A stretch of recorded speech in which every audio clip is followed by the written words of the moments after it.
This is the Aris HPA gearbox. It showed up during MOA 2024. This stands as the cheapest HPA engine on the market for 140 USD. A lot of people, well, not a lot, but some people have already showcased this engine, and they don't say a lot of positive things, and I think that's quite unfair. First, how this engine works. This works pretty much exactly like the first Pulsar engine from Gate. So people complaining about the mechanism or whatever, let's be objective. I mean, people love the Pulsar from the start. It's small, it's it's from Gate. People love Gate for whatever reason. Of course, the Pulsar, you have to buy it kind of with a bundle with the Titan, and you're looking at 400 in the total. I do think the Pulsar is better.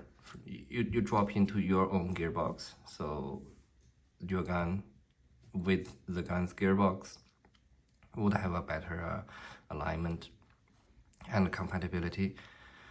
Plus, the Pulsar does have a faster full auto, and you can adjust more settings. The full auto, yes, this one shoots, the Aris shoots only 16 RPS, which is very slow for HPA and pretty slow for AEG as well. However, you do have trigger response, right? That's kind of what you're going after around here. To be fair, trigger response on a good AEG nowadays, with precalc, you get below 20 milliseconds. And what people don't understand is that is faster than a lot of HPAs. Because for the valve to react, let's say let's compare this actually. I would like to compare it to the original fusion engine from Polarstar. So the fusion engine, to adjust the valve dual needs the minimum of 15 milliseconds. That's the time the valve have to open, or the reaction time it requires. That means only with a pulse of 15 milliseconds, the valve starts to react.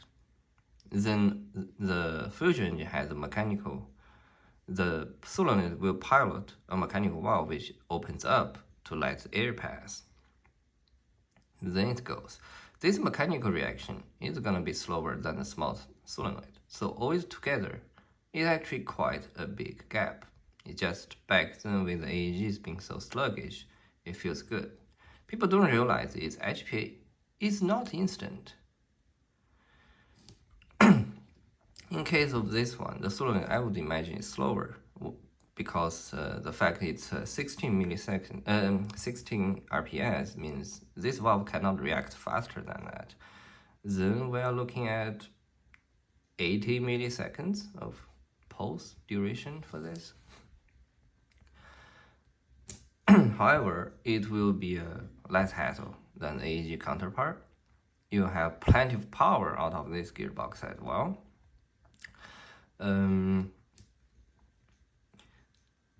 So as now talked about, this one has, it also comes with the gearbox compared to fusion engine as well. Right now people complain about this one is a gearbox that isn't compatible, but from my experience, the Aris gearbox is about as true to TM spec compared to, let's say, Cyma or Double Eagle or whatever else people just started accepting these days. I mean, fusion, the Polarstar fusion engine, they were built for what, VFC bodies back then, and you also have huge fitment issues with these, and they were 500. Now we talk about the adjustability. Okay, so this valve you can tune. You can tune for the dual, you can tune for the nozzle. And I will talk about why that is useless in a lot of cases. Talk about the valve dual.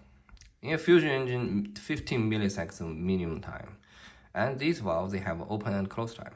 I give a pulse of 15 seconds to open, and it's just still gonna need, let's say, 10 milliseconds to close it up. So together, 20 milliseconds. 20 milliseconds of air, and I push out I push open a physical, a mechanical gate for the air to pass. And during all that duration, on my minimum settings, it's already way too much air. That's why the Polar Star, the fusion engine, came with different nozzles. The nozzle have a different inner diameter to limit the output of air, which means you're always overgassed, always, even on your minimum setting, because if you don't want to waste air, you should take always the biggest passage, right, for the air to go out, because your gate has already opened. You take the smaller valve to choke the air is still getting out of the gate, it's just not using to push your BBs. So on these adjustabilities, most HPA guns, you go on, if you build it right, on your, let's say 90 psi and above, which is what people usually do, on your minimum settings, you are gonna have more than enough powers if you build the gun right. The fusion engine is a bit more outdated, so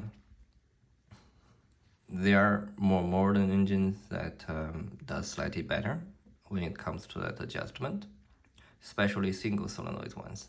These ones, you don't have the gate anymore, and the air goes through the solenoid. You get a more precise control on it. However, on the single solenoid, you always have what people complain about, the nozzle not having the perfect seal when the air gets out. That is also not really an issue, because this nozzle has travel, and it's heavier than the BB. The air goes, like in case, let's say the Inferno, so nozzle gets pushed open, then air goes through, like a push forward valve. The air also has to travel. So by the time it pushes, all the pulsar, like same as the pulsar, it gets pushed. When it reaches a certain distance, the air starts going out. Your BB is gonna be held there, right? And you have so much air. You always have so much air on for HPA guns. Between the BB start moving, this nozzle would have reached the bucking as well, and that leak, that air seal is not nearly as important as on AEG. So what I mean, Aris on this engine, you can tune anything. I'm pretty sure the guy told me that, the Aris salesman told me that future they will be able to program this for a higher RPS.